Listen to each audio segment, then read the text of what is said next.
Hello दोस्तों, ancient history का part 6 तक आप लोगों का साथ बनाए रखने के लिए दिल से धन्यवाद। आज हमारा जो लेक्चर होगा पार्ट 7 होगा एंशिएंट हिस्ट्री का, जिसमें मैंने 150 क्वेश्चन तक कराया था। अब यहाँ से आगे और 25 क्वेश्चन करने वाले हैं। चलिए, पहला नंबर का क्वेश्चन है 150 नंबर का। कौटिल्य का प्रधानमंत्री था। कौटिल्य पूछ रहा है किसका प्रधानमंत्री था। तो कौटिल्य किसका नाम था? चाणक्य का नाम था। चाणक्य का असली नाम पूछे तो विष्णुगुप्त या कौटिल्य था। जो किसका प्रधानमंत्री था? तो ये चंद्रगुप्त मौर्य का प्रधानमंत्री था। किसका प्रधानमंत्री था? चंद्रगुप्त मौर्य का प्रधानमंत्री था। अगर कौटिल्य का बुक का नाम पूछे तो क्या नाम था? अर्थशास्त्र नाम था। क्या नाम था? अर्थशास्त्र नाम था। अर्थशास्त्र पूछे किस वंश की जानकारी मिलती है? तो अर्थशास्त्र से मौर्य वंश की जानकारी मिलती है। आप इतना क्वेश्चन याद रखिएगा। चलिए, 151 नंबर का प्रश्न है कि गौतम बुद्ध ने धर्म चक्र प्रवर्तन कहाँ से आरंभ किया था। देखिए भैया, महात्मा बुद्ध का प्रथम उपदेश क्या कहलाता है? धर्म चक्र प्रवर्तन। महात्मा बुद्ध का उपदेश क्या कहलाता है? धर्म चक्र प्रवर्तन। उन्होंने अपना प्रथम उपदेश कहाँ दिया था? तो सारनाथ में दिया था। कहाँ दिया था? सारनाथ में दिया था। तो अब क्वेश्चन आप पढ़िए, तो गौतम बुद्ध ने धर्म चक्र प्रवर्तन कहाँ से आरंभ किया था? तो हमारा सारनाथ ऑप्शन में दिख रहा है। कहाँ दिख रहा है? ऑप्शन 4 में। तो इसका राइट आंसर क्या हो जाएगा? सारनाथ। चलिए, कुछ और क्वेश्चन को हम लोग करते हैं। अगर पूछे महात्मा बुद्ध की मृत्यु की घटना, महात्मा बुद्ध के मृत्यु की घटना क्या कहलाता है? महापरिनिर्वाण। महापरिनिर्वाण। महात्मा बुद्ध के मृत्यु की घटना क्या कहलाता है? महापरिनिर्वाण। अगर पूछे बुद्ध का गृह त्याग की घटना क्या कहलाता है? तो बुद्ध का गृह त्याग की घटना कहलाता है महाभनिष्क्रमण। महाभनिष्क्रमण। महाभनिष्क्रमण। महाभनिष्क्रमण। इतना बात आप याद रखिएगा। चलिए, ये क्वेश्चन हो गया। अगर पूछे बौद्ध गया में क्या हुआ था? तो भगवान बुद्ध को ज्ञान की प्राप्ति हुआ था। बौद्ध गया में क्या हुआ था? ज्ञान की प्राप्ति हुआ था। राजगृह में क्या हुआ था? राजगृह में बौद्ध धर्म का प्रथम संगीति हुआ था। प्रथम संगीति हुआ था। चलिए, इतना क्वेश्चन आप याद रखिएगा। चलिए, 152 नंबर का प्रश्न है, सिंधु घाटी की सभ्यता के निम्नलिखित स्थलों में से कौन सा गुजरात में स्थित है? तो गुजरात में कौन सा स्थित है? देखिए, रोपर कहाँ है? पंजाब में। रोपर कहाँ है? पंजाब में है। बनावली कहाँ है? हरियाणा में। हरियाणा में है। कालीबंगा पूछे कहाँ है? तो राजस्थान में है। कालीबंगा कहाँ है? राजस्थान में। लोथल पूछे कहाँ है? तो गुजरात में। कहाँ है? गुजरात में। तो अब क्वेश्चन पढ़िए, क्या कर रहा है? सिंधु घाटी की सभ्यता निम्नलिखित स्थलों में से कौन सा गुजरात में स्थित है? तो गुजरात में अभी मैंने आपको बताया क्या स्थित है? लोथल स्थित है। इसलिए इसका राइट आंसर ऑप्शन 3। चलिए, 153 नंबर का प्रश्न है, जैन धर्म के प्रथम तीर्थकार कौन थे? जैन धर्म का प्रथम तीर्थकार, देखिए, पहला तीर्थकार पूछे तो ऋषभ देव। इसका प्रतीक चिन्ह पूछे तो ऋषभ। क्या था? ऋषभ। और आज पार्श्वनाथ पूछे तो पार्श्वनाथ कितना था? पार्श्वनाथ जो था वो 23वां था। 23वां तीर्थकार था। महावीर स्वामी पूछे कितना था? तो 24वां तीर्थकार था। प्रथम पूछ रहा है तो प्रथम मैंने अभी आपको क्या बताया? ऋषभ देव, जिसका प्रतीक चिन्ह ऋषभ। आप याद रख लीजिएगा। चलिए, 153 नंबर का प्रश्न हो गया। अब हम लोग बढ़ते हैं 154 नंबर की ओर। 154 नंबर का प्रश्न कहता है, महावीर स्वामी का जन्म कहाँ हुआ था? तो महावीर स्वामी का जो जन्म हुआ था कहाँ हुआ था? तो महावीर स्वामी का जन्म हुआ था वैशाली में। कहाँ हुआ था? और वैशाली में हुआ था। वैशाली कहाँ दिख रहा है? ऑप्शन 4 में दिख रहा है। कहाँ दिख रहा है? ऑप्शन 4 में। अच्छा, बौद्ध धर्म। अच्छा, पूछे कि कुंडलग्राम में क्या हुआ था? कुंडलग्राम में बौद्ध धर्म का चौथा संगीति हुआ था। आप ये भी बात याद रखिएगा। लुम्बिनी कहाँ पड़ता है? तो नेपाल में। लुम्बिनी कहाँ पड़ता है? नेपाल में। यहाँ पर जन्म किसका हुआ था? तो भगवान बुद्ध का हुआ था। चलिए, नेक्स्ट क्वेश्चन 155 नंबर का है, महात्मा बुद्ध ने अपना प्रथम धर्मचक्र प्रवर्तन किस स्थान पर दिया था? तो वही क्वेश्चन सेम रिपीट हो गया है। तो प्रथम कहाँ दिया था? तो सारनाथ में दिया था। पहला उपदेश महात्मा बुद्ध का उपदेश क्या कहलाता? धर्म चक्र प्रवर्तन। गृह त्याग महापरिनिष्क्रमण और मृत्यु की घटना महापरिनिर्वाण। तीनों बात आप याद रख लीजिएगा। चलिए, 155 नंबर का भी प्रश्न को मैंने बता दिया। 156 नंबर का प्रश्न है, त्रिपिटक का क्या अर्थ होता है? देखिए, त्रिपिटक जो है ये बौद्ध धर्म का ग्रंथ है। ये क्या है? बौद्ध धर्म का ग्रंथ है। त्रिपिटक क्या है? बौद्ध धर्म का अर्थ होता है। त्रिपिटक का अर्थ होता है तीन टोकरी। तीन टोकरी। कौन कौन? सूत्र पिटक, विनय पिटक, अभिधम्म पिटक। तो ये क्या है? बुद्ध के उपदेशों का संग्रह है। इस किताब में बुद्ध के उपदेशों का संग्रह है। तो ये ऑप्शन हमको कहाँ दिख रहा है? तो ऑप्शन 4। ऑप्शन 4 इसका राइट होगा। चलिए, नेक्स्ट क्वेश्चन हम लोग बढ़ते हैं, गौतम बुद्ध ने किस स्थान पर निर्वाण प्राप्त किया था? निर्वाण का मतलब होता है मृत्यु। मैंने अभी आपको बताया।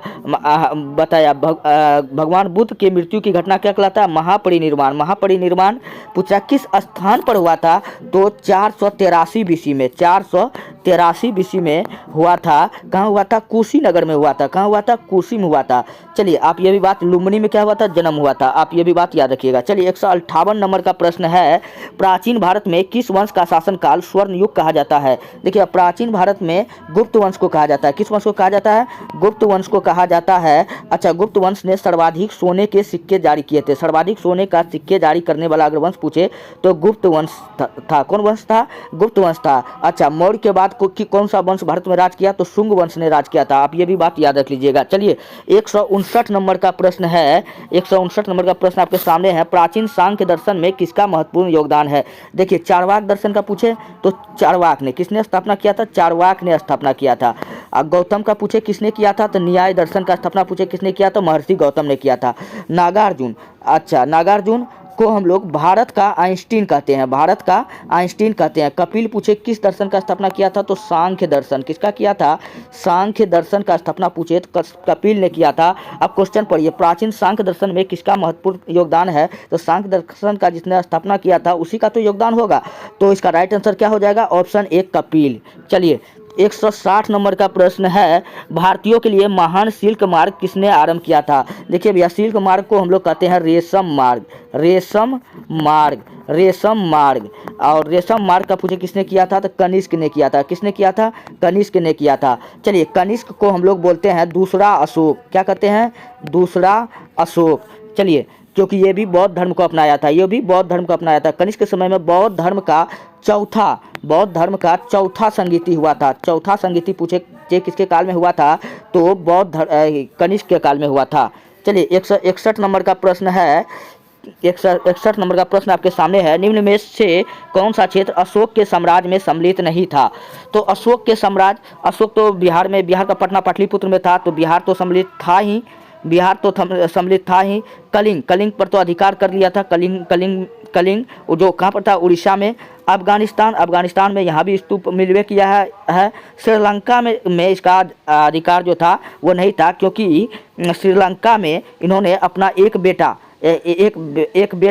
और अपनी बेटा और बेटी को भेजा था बौद्ध धर्म का प्रचार करने के लिए। वहीं पे उसकी बेटी को वहीं राजा से प्रेम हो गया था और स्वतः वह देश नेपाल जो था सर्वाधिक ग्रो बौद्ध धर्म का उसी देश में हुआ था। उसकी बेटी का नाम था संघमित्रा। क्या नाम था? संघमित्रा। चलिए 161 नंबर का प्रश्न हो गया। 162 नंबर का प्रश्न आपके सामने है। क्वेश्चन कहता है मेगास्थनीज की पुस्तक का क्या नाम है? मेगास्थनीज पूछे किसके दरबार में आया था? तो ये चंद्रगुप्त मौर्य के दरबार में आया था। मेगास्थनीज का किताब का नाम पूछे तो इंडिका। तो इसका राइट आंसर क्या हो जाएगा? ऑप्शन एक हो जाएगा, इंडिका। चलिए 163 नंबर का प्रश्न है, ईसा पूर्व 6ठी सदी में विश्व की प्रथम गणतांत्रिक व्यवस्था कहाँ थी? देखिए गणतांत्रिक व्यवस्था जो था वो महाजनपद काल का ये क्वेश्चन है। तो पूछा है कि महाजनपद काल में कहाँ गणतंत्रात्मक व्यवस्था थी? तो टोटल महाजनपद काल पूछे कितना था? तो 16 था। कितना था? 16 था। टोटल महाजनपद काल कितना था? 16 था। अच्छा, जबकि एकमात्र 16 कहता है मनुस्मृति। कौन सा ग्रंथ कहता है? मनुस्मृति। एकमात्र ग्रंथ जो संस्कृत व्याकरण का ग्रंथ है अष्टाध्यायी का, वो कहता है कि महाजनपद काल कितना था? 18 था। कितना था? 18 था। इन 18 में से 2 गो जो था गणतांत्रिक व्यवस्था था, वो 2 गो पूछे कौन कौन था? तो वैशाली और वज्जी। वज्जी तो हमको ऑप्शन में नहीं दिख रहा है। दिख क्या रहा है? वैशाली दिख रहा है। तो इसलिए इसका राइट आंसर क्या हो जाएगा? वैशाली। चलिए वज्जी भी होगा, वज्जी ऑप्शन में है ही नहीं। चलिए 164 नंबर का प्रश्न आपके सामने में है, किस देवता के लिए ऋग्वेद में पुरंदर शब्द का प्रयोग किया गया है? देखिए भैया पुरंदर जो है ऋग्वेद में हम लोग कहते हैं भगवान इंद्र को। किसको कहते हैं? भगवान इंद्र को कहते हैं। भगवान इंद्र को क्या कहते हैं? पुरंदर कहते हैं। अच्छा, इंद्र शब्द पूछे ऋग्वेद में कितना बार आया है? तो 250 बार आया है। अगर पूछे ऋग्वेद में अग्नि शब्द कितना बार आया है? तो 200 बार आया है। तो क्वेश्चन क्या कह रहा है? किस देवता के लिए ऋग्वेद में पुरंदर शब्द का प्रयोग किया गया है? अभी भी मैंने आपको बताया भगवान इंद्र के लिए। तो इसका राइट आंसर क्या हो जाएगा? ऑप्शन एक हो जाएगा। चलिए 165 नंबर का प्रश्न आपके सामने है, निम्नलिखित में से किसको मृतकों का टीला कहा जाता है? तो मृतकों का टीला कहा जाता है, किसको कहा जाता है? कालीबंगन, कालीबंगन नहीं, कालीबंगन नहीं, क्या किसको कहा जाता है? मोहनजोदड़ो कहा जाता है। मोहनजोदड़ो पूछे किस नदी के किनारे था? तो ये सिंध नदी के किनारे था। राखीगढ़ी पूछे कहाँ पड़ता है? तो ये हरियाणा में पड़ता है। कहाँ पड़ता है? हरियाणा में पड़ता है। कालीबंगा पूछे कहाँ पड़ता है? तो राजस्थान में पड़ता है। हड़प्पा पूछे कहाँ पर किस नदी के किनारे पड़ता है? तो रावी नदी के किनारे पड़ता है। ये कहाँ पड़ता है? पाकिस्तान में पड़ता है। चलिए आप ये भी बात याद रखिएगा। तो क्वेश्चन क्या है कि किसे मृतकों का टीला कहा जाता है? तो मृतकों का टीला कहा जाता है मोहनजोदड़ो को, इसलिए इसका राइट आंसर ऑप्शन 2 होगा। चलिए 166 नंबर का प्रश्न कहता है हड़प्पा सभ्यता जो स्थल था लोथल स्थित है पंजाब में एक जगह था हड़प्पा सभ्यता का रोपर। कौन जगह था? रोपर। सिंध में क्या था? सिंधु नदी में कौन था? रावी। राजस्थान में कौन था? कालीबंगा। कौन था? कालीबंगा पूछे कहाँ पड़ता है? तो राजस्थान में। अब गुजरात में पूछे कौन था? तो लोथल था, इसलिए इसका राइट आंसर क्या हो जाएगा? ऑप्शन 1 गुजरात। इसका राइट आंसर क्या हो जाएगा? ऑप्शन 1 गुजरात हो जाएगा। चलिए ये भी क्वेश्चन हो गया। 166 नंबर का भी प्रश्न हो गया। बढ़ते हैं 167 नंबर का प्रश्न। 167 नंबर का प्रश्न कहता है भीमबेटका की गुफाएं कहाँ स्थित है? तो भीमबेटका की गुफा कहाँ स्थित है? तो ये है मध्य प्रदेश में। कहाँ है? मध्य प्रदेश में। मध्य प्रदेश में सिंगरौली भी है, भोपाल भी है, तो यहाँ नहीं है। कहाँ है? रायसेन में है। इसका राइट आंसर क्या हो जाएगा? रायसेन में हो जाएगा। और इसी रायसेन में एक क्या कहते हैं, एक स्तूप है, सतना का स्तूप पूछे कहाँ है? तो बताना है रायसेन में है। चलिए 168 नंबर का प्रश्न है। देखिए गलती से ये क्वेश्चन लग गया है, ये क्वेश्चन एंशिएंट हिस्ट्री का नहीं है। चलिए फिर भी मैं बताता हूँ। भारत छोड़ो आंदोलन का नेतृत्व किया गया था, किसके द्वारा किया गया था? तो ये महात्मा गांधी द्वारा किया गया था। किसके द्वारा किया गया था? महात्मा गांधी ने किया गया था। कब किया गया था? 8 अगस्त 1942। कब किया गया था? 1942 को किया गया था। पूछे कि भारत छोड़ो आंदोलन में ही एक नारा दिया था, डू एंड डाई, यानी हिंदी में कहते हैं करो और मरो का नारा पूछे किस आंदोलन में दिया गया था? तो आपका आंसर आएगा भारत छोड़ो आंदोलन। फिलहाल मेरा क्वेश्चन क्या कहता है?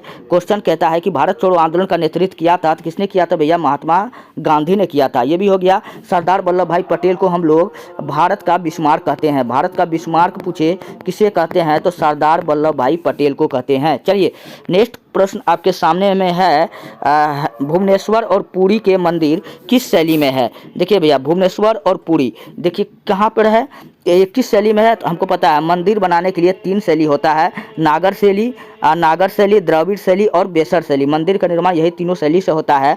जो उत्तर भारत में है 9 से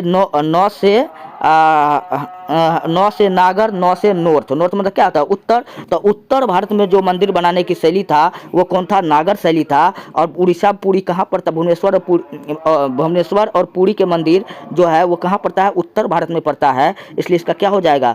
और नागर शैली। क्या हो जाएगा? नागर शैली हो जाएगा।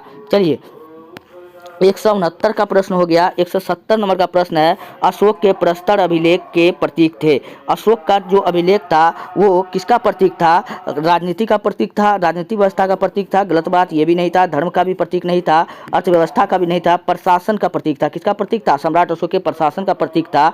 अगर पूछे अशोक को हम लोग किस नाम से जानते हैं? देव नाम प्रिय या प्रियदर्शी। प्रियदर्शी मतलब होता है देवताओं का प्रिय। देव नाम प्रियदर्शी मतलब होता है देवताओं को पूजने वाला। तो ये नाम किसका है भैया? सम्राट अशोक का है, ये भी बात याद रखिएगा।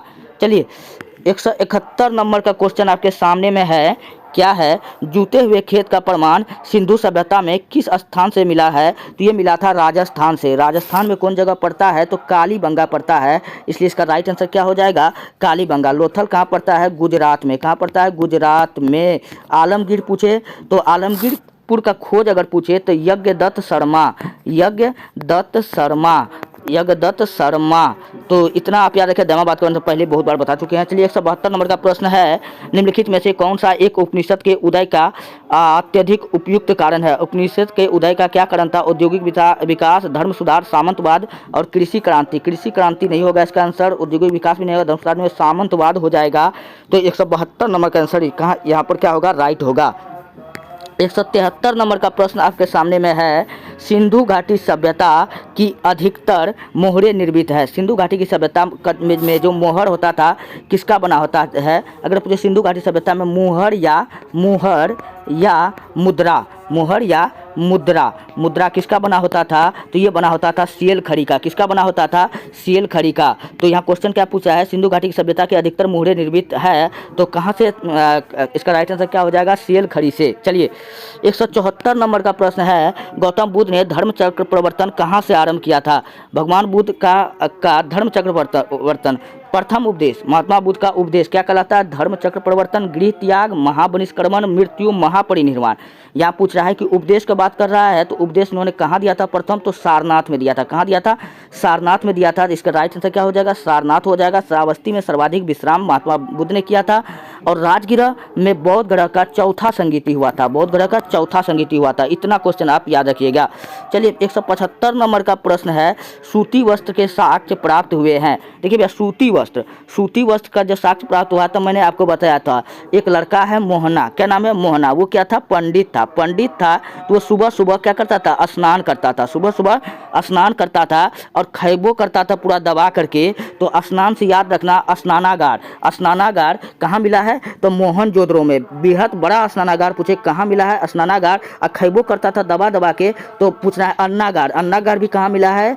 तो मोहनजोदड़ो में। और कपड़ों पहनता था बढ़िया बढ़िया। मोहना जो था वो पंडित क्या करता था? कपड़ों भी बढ़िया बढ़िया पहनता था। कपड़ा कैसा पहनता था? सूती वस्त्र का पहनता था। उसका भी आंसर क्या होगा? मोहनजोदड़ो में। अन्नागार हो गया और कपड़ा भी हो गया, यही मिल रहा है। और एक चीज़ याद रख लीजिएगा, मोहनजोदड़ो में और क्या मिला था? और लेकिन ये मोहना जो था, ये डांस देखने का काफ़ी ज़्यादा शौकीन था, इसलिए पूछे कि कांसे की नर्तकी कहाँ मिला था? ये भी मोहनजोदड़ो से ही मिला था। तो इतना मैंने आपको बताया। दोस्तों वीडियो अगर अच्छा लगे तो जम करके क्या कीजिए, दोस्तों में शेयर कीजिए, और चैनल को क्या कर लीजिए? सब्सक्राइब कर लीजिए। मिलते हैं नेक्स्ट वीडियो में। कल यहाँ से मैं नेक्स्ट क्वेश्चन आपको करवाऊंगा। धन्यवाद। शुभ रात्रि।